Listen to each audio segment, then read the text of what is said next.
नमस्कार दोस्तों, मैं एक बार पुनः आपके समक्ष उपस्थित हुआ हूं और आज का विषय है कर्णवेध संस्कार। दोस्तों, शास्त्र कहते हैं कि कृतचूड़े व्रते बाले कर्णवेधो विधीयते।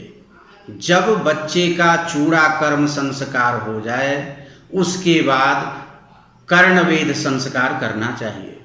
कर्णवेध का अर्थ है कान को वेधना अर्थात छिद्र करना, कर्ण को छेदना, कर्ण छेदन संस्कार या कर्णवेध संस्कार। दोस्तों, बच्चे के जन्म से विषम वर्षों में, तीसरे वर्ष में, पांचवें वर्ष में, सातवें वर्ष में या अयुग्म माने विषम वर्ष जब हो उसमें कर्णवेध संस्कार करना चाहिए।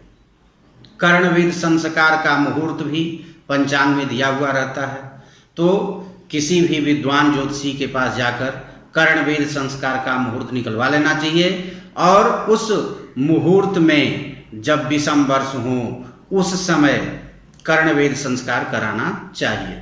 कर्णवेध संस्कार करने से पूर्व अपने घर पर जो शौचिक है, जो छिद्र करेगा, उसे बुला लेना चाहिए और उसके पूर्व पंचांग पूजन करना चाहिए।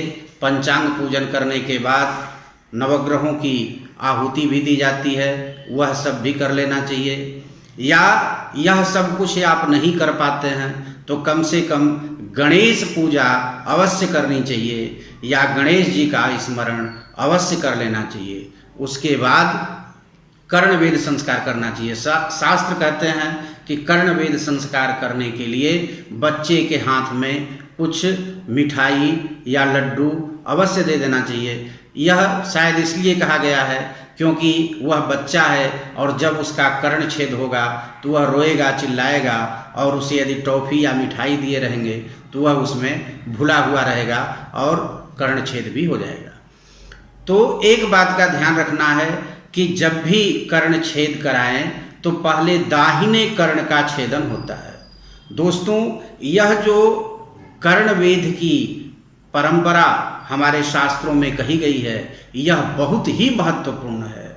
जहाँ तक हमने समझा है और पढ़ा है कि जिस प्रकार आज के दौर में आप बच्चे के लिए टीकाकरण की व्यवस्था करते हैं, टीका लगवाते हैं, उसी प्रकार प्राचीन समय में हमारे ऋषि मुनियों ने बहुत शोध करने के बाद, मंथन करने के बाद यह कर्णवेध की व्यवस्था दी है। यह इस एक प्रकार का प्राचीन टीकाकरण की व्यवस्था है।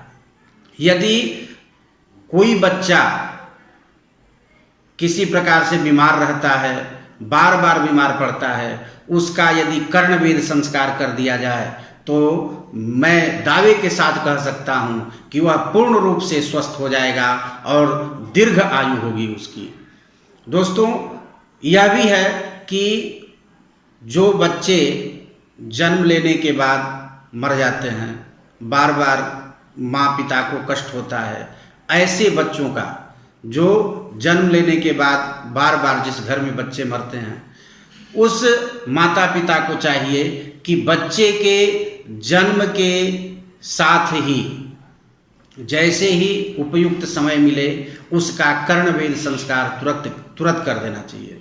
तो जब कर्णवेध संस्कार कर देंगे तो अगर इस तरह की कोई घटना आपके घर में हो रही है तो वह बंद हो जाएगी, वह नहीं होगा। जिस बच्चे का कर्ण छेद हो गया वह बच्चा किसी भी प्रकार से अल्पायु नहीं हो सकता। यह व्यवस्था शास्त्र की दी हुई है, इसलिए विश्वास के साथ मैं कह सकता हूँ कि कर्णवेध संस्कार कराने के बाद किसी भी प्रकार का अल्पायु दोष बच्चे को पीड़ित नहीं कर सकता। तो दोस्तों, इस बात का अवश्य ध्यान रखें कि कर्णवेध संस्कार यदि कराते हैं तो वह बच्चा निरोगी हो जाता है, दीर्घायु होता है और बहुत ही तेजस्वी होता है। तो कर्णवेध संस्कार इस प्रकार से कर लेना चाहिए और सबसे पहले दाहिने कर्ण का छेदन करना चाहिए। और शास्त्र कहते हैं कि किसी सोने की सलाका से या फिर चांदी की सलाका से कर्ण छेद करना चाहिए। कर्ण छेद पहले दाहिने कर्ण का करें और उसी समय उसमें कुछ या तो सोने का ही बाली बना करके डाल दें, या सोने का नग डाल दें, या कोई सींग डाल दें, या कुछ भी डाल दें, जिससे कि वह छिद्र बंद न हो। और यदि वह किसी प्रकार से, अगर आप स्वर्ण से छेद कराते हैं तो किसी प्रकार की परेशानी नहीं होनी चाहिए, और नहीं होती है, वह धीरे धीरे ठीक हो जाता है।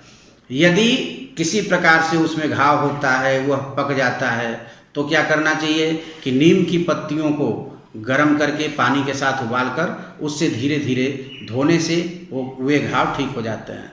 तो दोस्तों, दाहिने कर्ण को छेद करते समय मंत्र है भद्रं कर्णेभिः शृणुयाम देवाः, भद्रं पश्येमाक्षभिर्यजत्राः, स्थिरैरङ्गैस्तुष्ट्वागुंसस्तनूभिर्व्यसेमहि देवहितं जदायुः।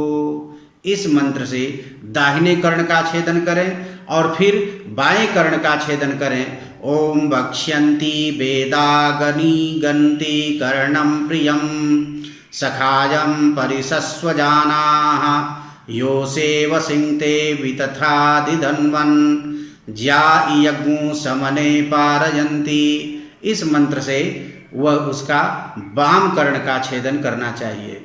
तो दोस्तों, इस प्रकार से कर्ण छेद कर लें, और कर्ण छेद के साथ ही उस शौचिक को जो कर्ण छेद किया है उसे, और जो भी अपने दोस्त मित्र कुटुंबी हैं उनको भी कुछ प्रसाद दें, भोजन दें, और खूब मंगल मनाएं। इसी के साथ मैं आपसे विदा लेना चाहता हूँ। अगले दिन अगले संस्कार के बारे में आपको बताऊंगा। तब तक के लिए नमस्कार। आप सुखी रहें, स्वस्थ रहें।